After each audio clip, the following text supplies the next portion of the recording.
On Archimedes and his legacy. We have all come across the name Archimedes in our schooling years. I believe, and I may be wrong, that in all parts of the world, wherever science and mathematics are taught, the education system makes it a point to dedicate some space in their textbooks to Archimedes and his work, either in the field of mathematics, or physics in particular, or science in general. Where I grew up we certainly learned about Archimedes and his famous Eureka moment, and some of his other discoveries as well, almost all of which I do not remember today. However, for the sake of this essay, I will try to look into those other discoveries once again, just so that I can lay them down here for your benefit. I will also try to give a brief account of his life, something that our textbooks never did. Needless to say, being a man from ancient history, very little is actually known about Archimedes' life, and out of what is known, very little can be considered wholly accurate. A lot of the details about his life have been arrived at through speculation and guesswork done by very reliable historians and scholars over the course of several centuries. But obviously, this does not come as a surprise to you, so let us begin with who was Archimedes. Archimedes was a Greek mathematician, physicist, astronomer, inventor, and engineer, born sometime around 287 BC in the ancient and historic city of Syracuse on the Italian island of Sicily. The city of Syracuse is known for its rich Greek and Roman history, culture, and architecture. However, the most well-known element of Syracuse is Archimedes himself, so much so that Archimedes is often referred to as Archimedes of Syracuse, and Syracuse has come to be known as the birthplace of Archimedes. Archimedes went on to accomplish several great things in his various fields of interest, leading him to be regarded as one of the greatest and leading scientists of the classical antiquity period. Although the exact date of birth of Archimedes is not known, the year of his birth is calculated based on a statement by the Byzantine Greek historian and poet John Tzetzes that Archimedes lived for 75 years before his death in 212 BC. Therefore, unfortunately, all we have is an approximate idea of his birth year on the basis of an account we cannot confirm or prove. Archimedes' father, Phidias, was also an astronomer according to Archimedes' work Sandreckoner. However, nothing else is known of him. Unfortunately, we do not have much information about Archimedes' childhood and youth, and very little is known to us about his adult life. The earliest known reference made to Archimedes is found in the Histories, written by the Greek historian Polybius about 70 years after the death of Archimedes. Polybius' work does not say much about Archimedes as a person but instead focuses on the war machines that Archimedes was said to have built to defend the city from the Romans during the siege of Syracuse. Polybius mentions many machines designed by Archimedes such as improved versions of stone throwers, improved catapults, and multiple crane-like machines that could be swung around in an arc. Although the Romans succeeded in capturing Syracuse, they suffered more losses than they expected mainly due to the inventions of Archimedes. Archimedes is also mentioned in some of the works of Roman statesman Cicero, who claimed to have visited Archimedes' tomb in Syracuse while serving as a public official in Sicily more than 100 years after Archimedes' death. Cicero even claimed to have gotten his unkempt tomb cleaned, enabling him to see some carvings and verses inscribed on it, including a sculpture illustrating Archimedes' favorite mathematical proof, that the volume and surface area of the sphere is 2/3 that of the cylinder including its bases. In one of his works Cicero also mentions that Roman general Marcus Claudius Marcellus brought back to Rome 2 planetariums built by Archimedes. The next significant mention of Archimedes comes from the Greek historian Plutarch in his famous work Parallel Lives. In the work, Plutarch claims that Archimedes was related to the king of Syracuse, Hiero II. Hiero II features in the famous story that ends with Archimedes running naked through Syracuse shouting Eureka! Eureka! But more on that later. Plutarch also mentions 2 accounts of how Archimedes dies as Syracuse is captured by the Romans. In one account, as the city was being captured, Archimedes was contemplating a mathematical diagram when a Roman soldier confronted and ordered him to come and meet General Marcellus. Archimedes refused to go on the pretext that he had to finish working on the problem. thereby angering the soldier, who then proceeded to kill Archimedes with his sword. According to the second account, Archimedes was carrying some mathematical instruments when he was killed by a soldier who thought the instruments were valuable items. Archimedes' last words were said to be, "Do not disturb my circles," in reference to the mathematical diagram he was working on when confronted by the Roman soldier. It is said that General Marcellus had given instructions not to harm Archimedes, as he considered Archimedes a valuable scientific asset, referring to him as a geometrical Briareus. Hence, when Marcellus discovered that Archimedes had been killed, he became very angry. No doubt, there is probably some myth and fiction involved in both these accounts of his death. The truth is that we will never know how he died or what his last words were. Therefore, not wasting more time speculating on this matter, let us now move on to his scientific and mathematical achievements. Obviously, we must begin with the most famous one that has come to be known as Archimedes' principle. According to an account by the Roman architect and engineer Vitruvius, King Hiero suspected a goldsmith, to whom he had supplied gold to make a votive crown for a temple, of cheating him. To confirm his suspicions, he asked Archimedes to find out, without damaging the crown, if the goldsmith had used all the gold he had provided or not. As Archimedes had to solve the problem without damaging the crown, he could not melt it down into a regularly shaped body to calculate its density. And that was when, so the legend goes, while bathing Archimedes noticed that the level of the water in the tub rose when he got in. It struck him that he could use this effect to determine the crown's volume. By dividing the mass of the crown by the volume of water displaced, the density of the crown could be calculated, and this density would be lower than that of gold if cheaper and less dense metals had been added while making the crown. As per Vitruvius' account, this was how Archimedes invented a method for determining the volume of irregularly shaped objects.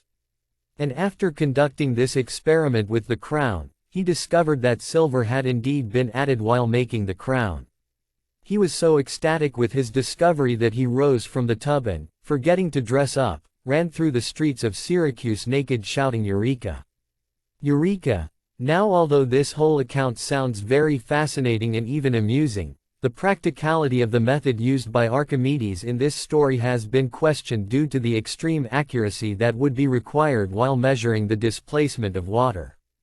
Also, this account and the method used in it are not found in any known works of Archimedes.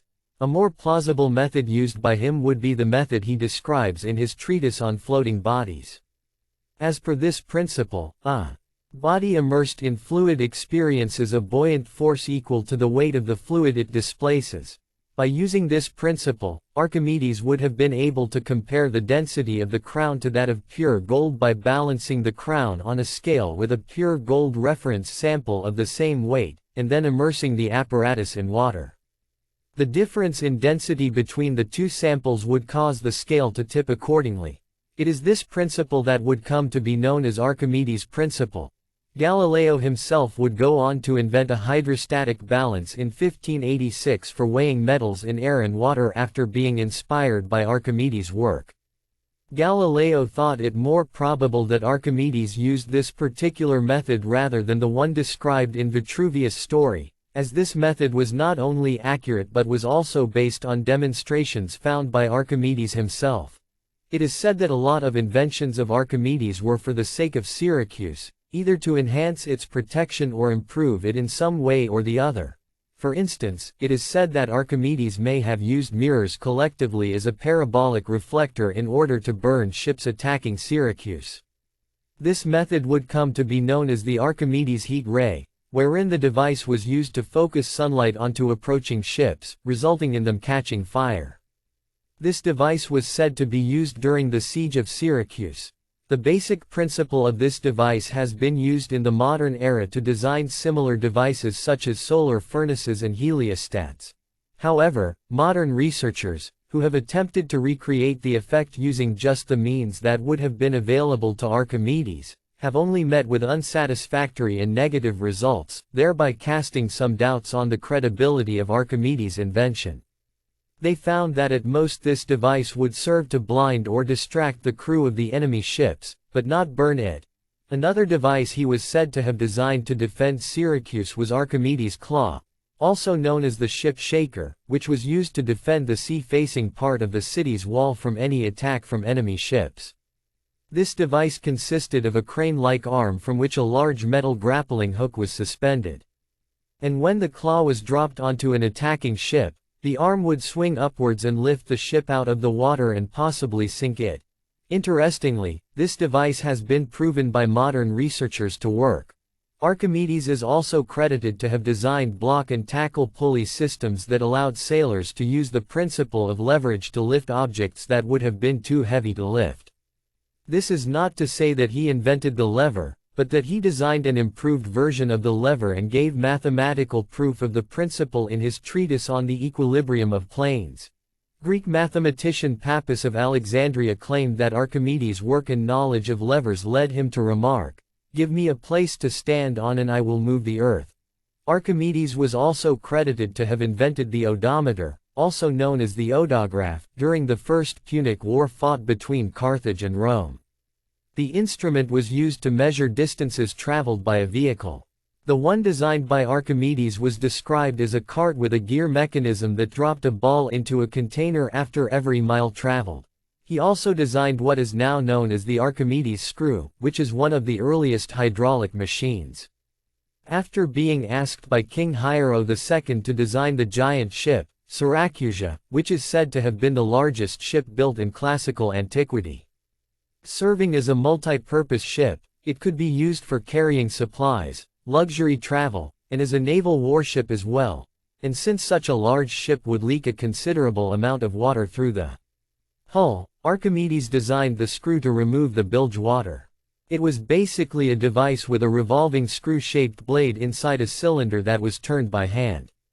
It could also be used for transferring water from a low-lying body of water into irrigation canals. The Archimedes screw is still used to this very day.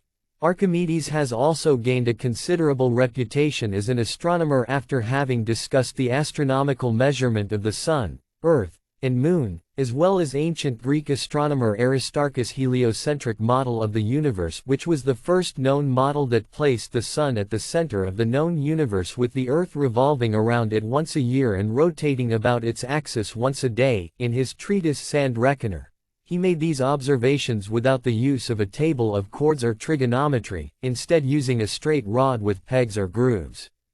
Then he applied correction factors to these measurements and arrived at the result in the form of lower and upper bounds to account for observational error.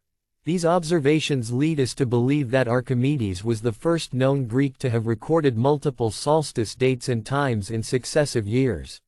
Archimedes also went on to make a great contribution to the field of mathematics, so great that he is often regarded as the greatest mathematician of ancient history and one of the greatest of all times. He derived an approximation of pi, designed a system using exponentiation for expressing large numbers, and defined and investigated the Archimedean spiral. He was one of the first ones to apply mathematics to physical phenomena, founding statics and hydrostatics. Doing this, he came up with proof of the principle of the lever, enunciated the law of buoyancy, and made widespread use of the concept of gravity.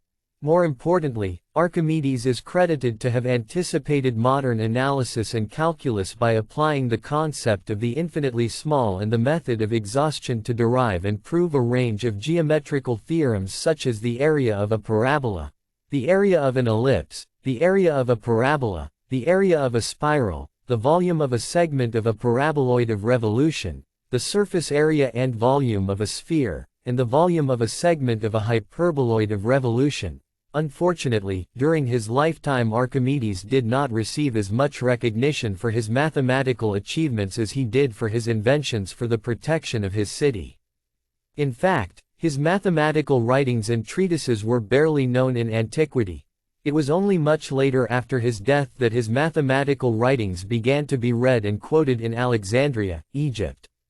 And it was only sometime around 530 AD that the first comprehensive compilation of his mathematical writings was made by Byzantine Greek architect Isidore of Miletus.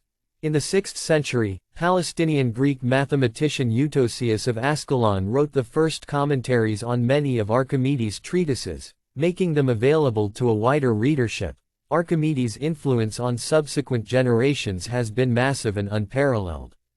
Many regard him as the father of mathematics and mathematical physics.